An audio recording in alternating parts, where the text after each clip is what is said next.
Hello kids, welcome to Learn Progress Circle. Today we are going to learn letter L. This is uppercase L. Okay? And this is lowercase l. L is for lion. Lion means share. Okay kids? L is for lion. L is for lamb. Lamb means भेड़ का बच्चा. L is for leaf. Leaf means पत्ती. L is for ladder. Ladder means सीढ़ी. Okay. L is for lion. L is for lamb. L is for leaf. L is for ladder. Let's write letter L. Okay kids.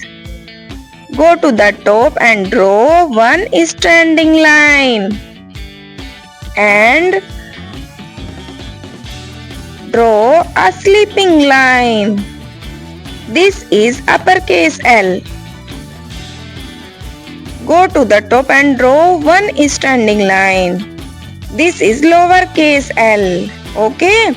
Please like, share and subscribe. Bye bye.